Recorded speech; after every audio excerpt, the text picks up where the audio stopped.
SLBC టన్నెల్లో ప్రమాదం జరిగి నేటికి 50 రోజులు పూర్తయింది. ప్రమాదం జరిగిన సమయంలో టన్నెల్లో 8 మంది చిక్కుకుపోయారు. వారిలో ఇప్పటికీ 2 మృతదేహాలను మాత్రమే బయటకు తీశారు. ఇంకా మరో 6 మృతదేహాలు టన్నెల్లోనే చిక్కుకుపోయాయి. మృతదేహాలను గుర్తించి బయటకు తీయటంలో ప్రభుత్వం నిర్లక్ష్యంగా వ్యవహరిస్తోందని సర్వత్రా విమర్శలు వస్తున్నాయి. ఇక ఇదే అంశంపై మరింత సమాచారాన్ని మా ప్రతినిధి శేఖరాచారి ఎస్ఎల్బీసీ టన్నెల్ నుంచి అందిస్తారు. ప్రస్తుతం మనము ఎస్ఎల్బీసీ టన్నెల్ వద్ద ఉన్నాము. ఎస్ఎల్బీసీ టన్నెల్లో ప్రమాదం జరిగి నేటికి 50 రోజులు అవుతుంది. 50 రోజులు అవుతున్నప్పటికీ ఇంకా అందులో 6 మంది చిక్కుకొని ఉన్నారు. కేవలం 2 మృతదేహాలు మాత్రమే బయటికి తీసుకురాగలిగారు. అయితే మొత్తం ప్రమాదం జరిగినప్పుడు 8 మంది లోపల చిక్కుకున్నటువంటి పరిస్థితి. లోపల చిక్కుకున్నప్పటికీ కేవలం 2 మృతదేహాలు మాత్రమే బయటికి తీసుకురాగలిగారు.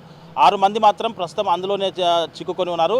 సరిగ్గా మనం చూడవచ్చు, ఇక్కడ మనం ప్రస్తుతము ఎస్ఎల్బీసీ ఇన్లెట్ 1 వద్ద ఉన్నాము. ఈ ఇన్లెట్ అంటే ఈ లోపల ఈ టన్నెల్ నుంచి 14 కిలోమీటర్ల లోపల ప్రమాదం జరిగింది. సరిగ్గా 50 రోజులైంది ఈ రోజుకి. అయితే 50 రోజులు అయినప్పటికీ కూడా ఇప్పటికీ అందులో 6 మంది చిక్కుకొని ఉన్నారు. కేవలం 2 మృతదేహాలు మాత్రమే బయటికి తీయగలిగారు. అయితే ఫిబ్రవరి 22వ తేదీన ఈ ఇన్సిడెంట్ జరిగింది. ఉదయం 8:30 గంటల ప్రాంతంలో జరిగింది. 8:30 గంటల ప్రాంతంలో జరిగితే అప్పటి నుంచి కూడా కంటిన్యూగా అనేక రెస్క్యూ బృందాలు అనేక టీంల వారీగా షిఫ్ట్ల వారీగా పనిచేస్తూ అయితే 9వ తారీఖు అంటే మార్చి 9వ తారీఖు అంటే 16 రోజుల తర్వాత ఒక మృతదేహం లభించింది. అతను పంజాబ్కు సంబంధించినటువంటి గుర్ప్రీత్ సింగ్గా గుర్తించారు. అయితే అతను ఇక్కడ ఆపరేటర్గా పనిచేస్తూ ఉన్నారు. అయితే ఆ తర్వాత మళ్ళీ మార్చి 25వ తారీఖు మరొక మృతదేహం లభించింది. అతను యూపీకి చెందినటువంటి మనోజ్ కుమార్గా గుర్తించారు. అతను కూడా ఇక్కడ జేపీ కంపెనీలో ఇంజనీర్గా పనిచేస్తూ ఉన్నారు. అయితే కంపెనీ ప్రాజెక్ట్ ఇంజనీర్గా పనిచేస్తూ ఉన్నారు. అతని మృతదేహం మాత్రమే, ఈ 2 మృతదేహాలు మాత్రమే లభించాయి. అయితే 6 మృతదేహాలు మాత్రం అప్పటి నుంచి కూడా 50 రోజులైనప్పటికీ అందులోనే చిక్కుకుని ఉన్నాయి. ప్రతినిత్యం కూడా అన్వేషణ కొనసాగుతూ ఉంది. మంత్రులు స్టార్టింగ్లో హడావిడి చేశారు, వచ్చారు, ప్రతినిత్యం కూడా హెలికాప్టర్లో వచ్చారు, వెళ్ళారు, సమీక్షలు జరిపారు. తర్వాత కొంతకాలం తర్వాత సీఎం వచ్చాడు. సీఎం రేవంత్ రెడ్డి వచ్చిన తర్వాత కూడా ఇక్కడ రోబో సహాయంతో అయినా సరే ఎట్టి పరిస్థితుల్లో ఇక్కడ చిక్కుకున్నటువంటి వారిని బయటికి తీస్తామని చెప్పినటువంటి పరిస్థితి. అయితే రోబో తీసుకొచ్చినప్పటికీ కూడా దాదాపుగా 12-13 రోజులు రోబో లోపలికి పంపించే ప్రయత్నం చేశారు. కానీ లోపల అది ఇన్స్టాల్ కాకపోవడంతో అది పని చేయలేదని చెప్పవచ్చు. దానివల్ల ఉపయోగం కూడా కాలేదని చెప్పవచ్చు.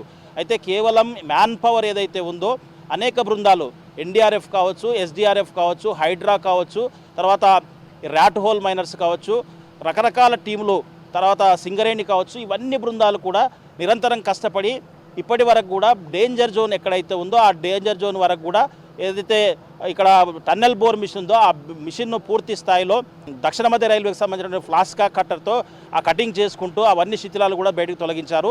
వాటికి సంబంధించినటువంటి బురద, మట్టి అవన్నీ కూడా ఎప్పటికప్పుడు బయటకు తీసుకురాగలిగారు. తీసుకొచ్చినప్పటికీ లోపల ఏదైతే కన్వేర్ బెల్ట్ కూడా కట్ అయిందో ఆ కనెక్టివిటీ కూడా పూర్తి స్థాయిలో అంటే లోపలి వరకు కూడా ఇప్పుడు ఏదైతే డేంజర్ జోన్ ఉందో ఆ జోన్ వరకు కూడా కన్వేర్ బెల్ట్ను పొడిగించారు. దానికి సంబంధించి ఇంకా లోపలికి సంబంధించినటువంటి లోకో ట్రైన్ ఏదైతే ఉందో ఆ లోకో ట్రైన్కి సంబంధించి అది కూడా పునరుద్ధరించారు. అయితే ఇప్పుడు ఇంకొక 4-5 రోజులు పాటుగా డేంజర్ జోన్ వరకు కూడా పూర్తి శిథిలాలు ఏవైతే పేరుకొని పోయి ఉన్నాయో అవన్నీ కూడా తొలగిస్తామని చెప్తున్నటువంటి పరిస్థితి కనిపిస్తుంది. ఆ డేంజర్ జోన్ వరకు అయితే శిథిలాలు తొలగించిన తర్వాత మరి ఎట్లాంటి నిర్ణయం ప్రభుత్వం తీసుకుంటుంది? తర్వాత ఇప్పటి వరకు హైదరాబాద్లో ఒక్క రివ్యూ మాత్రమే సీఎం చేశారు. తర్వాత ఇక్కడ మరి ఆ తర్వాత దీని గురించి ఎలాంటి ప్రకటన లేదు. కేవలం ఒక ప్రత్యేక అధికారి, ఒక ఐఏఎస్ సీనియర్ అధికారి శివశంకర్ లోతేటిని నియమించి ఇక్కడ ఎప్పటికప్పుడు సమీక్షలు ప్రతినిత్యం చేస్తున్నప్పటికీ కూడా ప్రభుత్వం మాత్రం ఒక ప్రత్యేక అధికారిని దీనికి అప్పజెప్పేసి చేతులు దులుపుకున్నట్టుగా వ్యవహరించింది. అయితే ఇప్పటి వరకు కూడా మళ్ళీ సమీక్ష జరపలేదు. దీని గురించి అసలు ఏంటి, అందులో చిక్కుకున్న ఇంకా 6 మంది పరిస్థితి అని చెప్పేసి సంబంధిత కానివ్వండి, తర్వాత ముఖ్యమంత్రి కానివ్వండి, రాష్ట్ర ప్రభుత్వం దానిపైన ఎలాంటిది కూడా ఒక ప్రెస్ నోట్ కూడా రిలీజ్ చేయనటువంటి పరిస్థితి. నిత్యం ఇక్కడ పనిచేసే రెస్క్యూ టీమ్స్కి అయితే వాళ్ళకి నిజంగా కూడా హ్యాట్సప్ చెప్పాలి. ప్రతిరోజు కూడా వాళ్ళు ఇక్కడే ఉండి లోపల అహర్నిశలు కృషి చేస్తూ ఉన్నారు.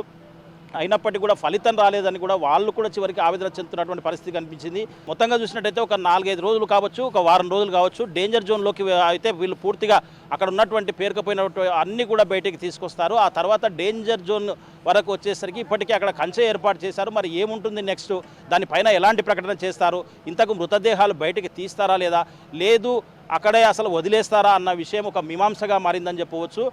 మొత్తంగా అయితే ఇంకొక వారం రోజులైతే వెయిట్ చేయాల్సిన పరిస్థితి ఉందని చెప్పేసి లోపలికి వెళ్ళొచ్చిన వారు కూడా చెప్తున్నటువంటి పరిస్థితి కనిపిస్తూ ఉంది. వారం కనీసం వాళ్ళు అదైనా చెప్తున్నారు, ప్రభుత్వం మాత్రం ఏమీ చెప్పట్లేదని చెప్పేసి కూడా పలువురు ఆరోపిస్తున్నటువంటి పరిస్థితి అయితే కనిపిస్తూ ఉంది. ఇది ఇక్కడ ఎస్ఎల్బీసీ టన్నెల్ వద్ద తాజా పరిస్థితి. వీడియో జర్నలిస్ట్ రామకృష్ణతో శేఖరాచారి, టీ న్యూస్, ఎస్ఎల్బీసీ నుంచి.